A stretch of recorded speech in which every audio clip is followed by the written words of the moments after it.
Em 2007, o líder da inteligência militar de Israel realizou uma reunião com representantes dos Estados Unidos em Tel Aviv. O foco da conversa abordou questões relacionadas ao Irã, Síria, faixa de Gaza e o Hamas.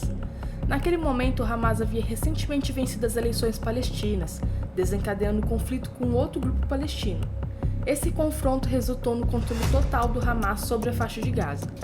O Hamas, reconhecido como um grupo extremamente violento com civis de Israel, encontra-se atualmente no controle da faixa de Gaza, localizada a 1 hora de Tel Aviv. No entanto, chama a atenção este documento vazado. Nele, um oficial israelense expressa que Israel veria com satisfação o Hamas assumindo o comando de Gaza, pois isso permitiria tratar a região como um país hostil.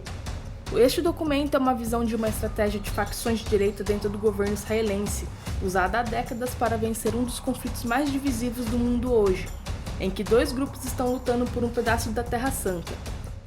Ao longo de 2000 anos, os judeus de todo o mundo enfrentou perseguições, segregação e exclusão social, uma realidade inegável. No século XIX, tornou-se evidente que onde quer que os judeus estivessem, a perseguição os seguiria. Foi assim que surgiu um movimento instigando os judeus a se unirem e estabelecerem uma nação própria, onde pudesse governar livremente, longe do ódio racial. A questão era escolher o local desse novo país.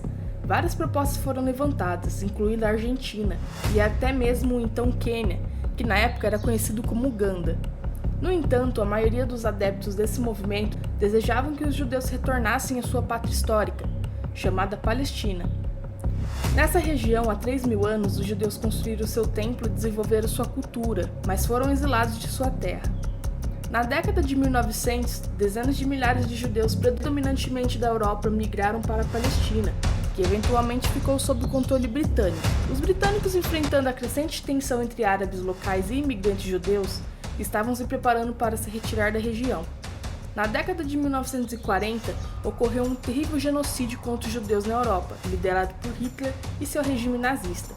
Isso gerou um apoio internacional à ideia de proporcionar aos judeus uma pátria segura. Antes de sua retirada, os britânicos solicitaram à ONU que determinasse o futuro da Palestina.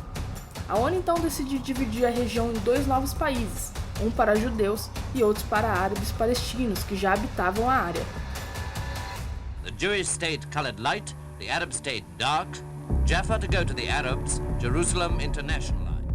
No entanto, como é comum quando desconhecidos demarcam fronteiras em terras ancestrais, surgiu um problema nessa situação. Dentro dos limites estabelecidos para o novo país judeus, residiam centenas de milhares de árabes palestinos. Breves seriam obrigados a abandonar suas moradias para se deslocarem para o lado oposto da linha. Isso resultou em um conflito terrível.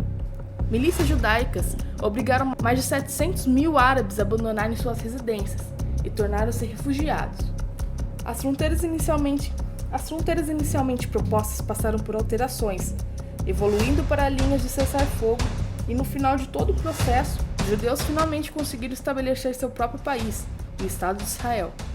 Em 1967, Israel consolidou sua existência como nação ao travar uma breve guerra com seus vizinhos árabes, emergindo vitorioso e assumindo o controle total da região.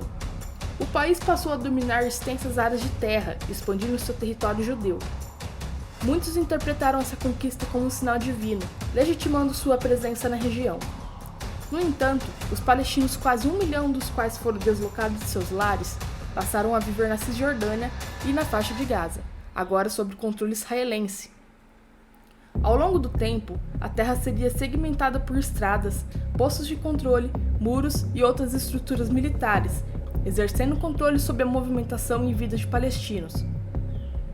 Em breve, inclusive, cidadãos israelenses começariam a se estabelecer aqui em grande número, construindo cidades inteiras e fragmentando ainda mais esse território. Essa ocupação teve início em 1967 e persistiu por décadas, até que eventualmente os palestinos residentes da região não suportaram mais e começaram a resistir. Inicialmente começaram com boicotes, evoluindo para protestos em massa nos quais palestinos de todas as idades lançavam pedras e por muitas vezes coquetéis Molotov contra soldados israelenses, que estavam muito bem equipados.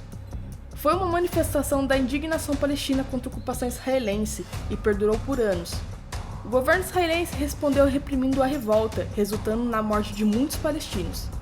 Nesse mesmo período, a faixa de Gaza ocupada surgiu como um novo movimento comprometido em resistir a essa ocupação e que advogava pela destruição de Israel. Esse grupo ficou conhecido como Hamas. Fragmentar terras palestinas e oprimi-las não cumpriria a promessa de Israel de garantir a segurança e proteção do povo judeu. Apenas resultaria mais violência. Era necessário uma nova estratégia. Of the Israeli people will be reconciled with the hopes of the Palestinian people, and there will be more security and more hope for all. Assim, na década de 1990, Israel começou a abordar as negociações de paz de maneira mais significativa com os palestinos. Esses esforços resultaram nos Acordos de Oslo, um pacto que estabeleceu pela primeira vez uma autoridade governamental palestina, conferindo-lhe o poder de administrar áreas específicas na Cisjordânia. Além disso, concedeu aos palestinos alguma autoridade sobre grande parte da faixa de Gaza, apesar da presença contínua de assentamentos em todas essas regiões. Esse acordo representou um marco significativo no conflito, pois ambas as partes estavam envolvidas em diálogos construtivos e alcançando acordos que conferiam autoridade aos palestinos. Isso revoltou grupos de extrema-direita em Israel, que iniciaram manifestações, rotulando seu primeiro-ministro como traidor nazista por ceder terras aos palestinos. Algumas dessas manifestações foram lideradas por um personagem agora conhecido, Benjamin Netanyahu. The people of Israel want a real peace, and real peace means peace with security, peace they can trust, with a partner they can trust, and they don't feel they have it here. We want a real peace, not a fake one. Logo após firmar a segunda parte desse acordo para ceder terras aos palestinos, o primeiro-ministro Isaac Rabin é assassinado por um israelense de extrema-direita. No ano seguinte, Benjamin Netanyahu é eleito primeiro-ministro de Israel. Netanyahu desempenha um papel crucial nessa narrativa, pois sua perspectiva incorpora uma mentalidade que só se solidificou em Israel nos últimos anos. Essa visão sustenta que a única maneira de garantir verdadeira segurança para o povo judeu é tomar todas as medidas necessárias para impedir que os palestinos estabeleçam um Estado em qualquer lugar dentro dessas fronteiras. Nobody wants peace more than Israel. But the stumbling block to the road for peace is this demand for a PLO state, which will mean more war, which will mean more violence in the Middle East. And I sincerely believe, if this demand is abandoned, we can have real and genuine peace. Portanto, essa era a figura de Netanyahu, com apenas 28 anos na época. No entanto, quando ele assume o cargo de primeiro-ministro algumas décadas mais tarde, direciona seu mandado para sabotar os acordos de paz meticulosamente elaborados por seu antecessor. Ele alega que a ocupação dessas terras e de sua população não foi uma conquista real, mas sim a chave para a segurança do povo judeu. Assim, a segurança tornou-se a justificativa central para todas essas ações. Sob sua liderança, os colonos continuam a se deslocar para a Cisjordânia. Encontramos um vídeo vazado de Benjamin Netanyahu dialogando com algum desses colonos na Cisjordânia.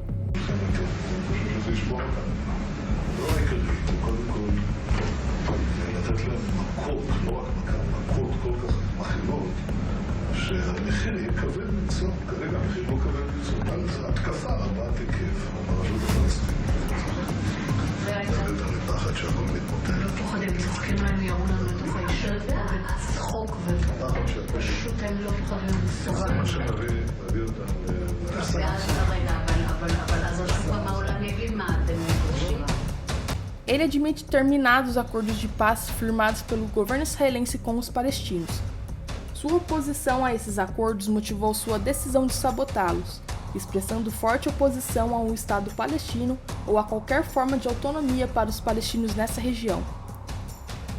Netanyahu é um político estadista habilidoso, capaz de encobrir muitas dessas políticas em nome da segurança.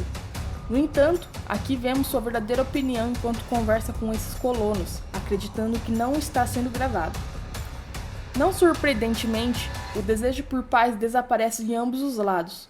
Os palestinos concluem que israelenses não estão realmente comprometidos em oferecer qualquer forma de autonomia na Cisjordânia ou em Gaza, acreditando que a situação deles permanecerá inalterada.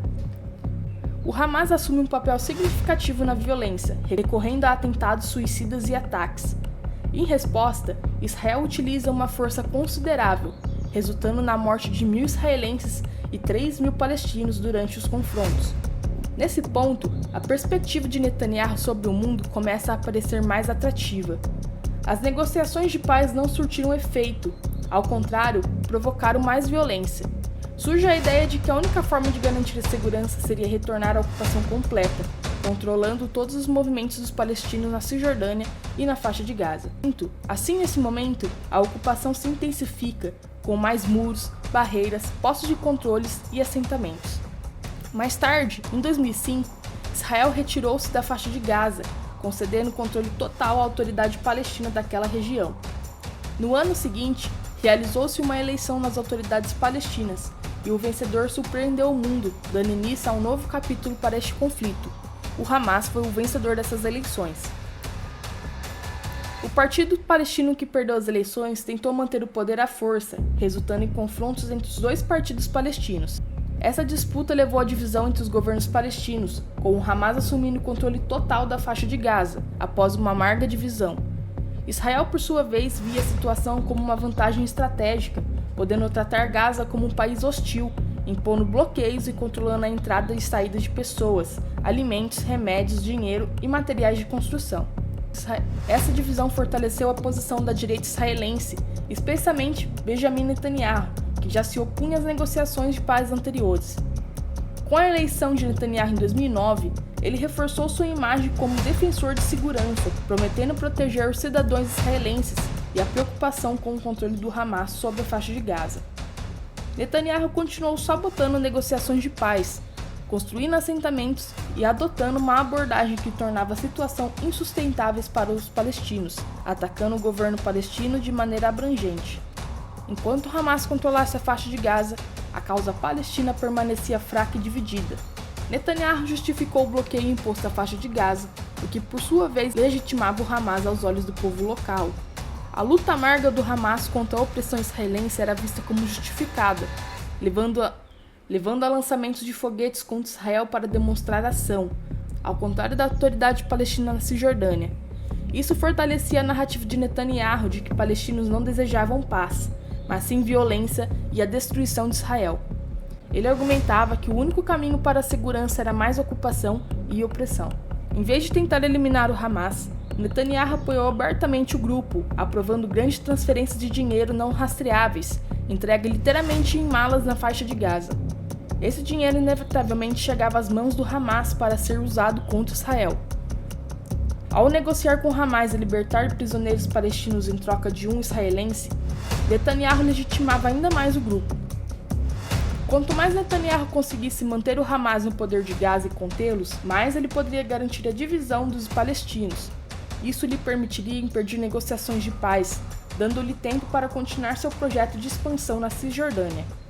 Desde que Netanyahu se tornou primeiro-ministro em 2009, o número de assentamentos na Cisjordânia aumentou continuamente.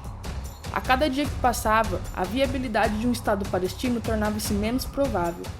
A estratégia de dividir e conquistar tem sido implementada em Israel por muito tempo, especialmente nos últimos 16 anos sob Netanyahu.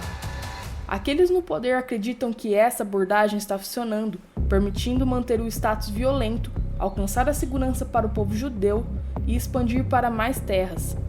No entanto, o ataque mortal lançado pelo Hamas em 7 de outubro de 2023 questionou a validade dessa teoria de segurança.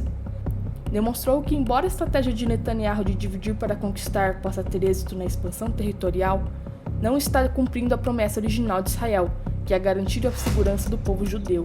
Na verdade, essa estratégia produz exatamente o oposto. Não há desculpas ou justificativas para as ações do Hamas. No entanto, existem outros que precisam ser responsabilizados. Aqueles que utilizaram o Hamas como instrumento para prosseguir com a política de dividir e conquistar, e que agora estão envolvidos em uma campanha de derramamento de sangue em massa sobre civis. Esses também merecem ser responsabilizados.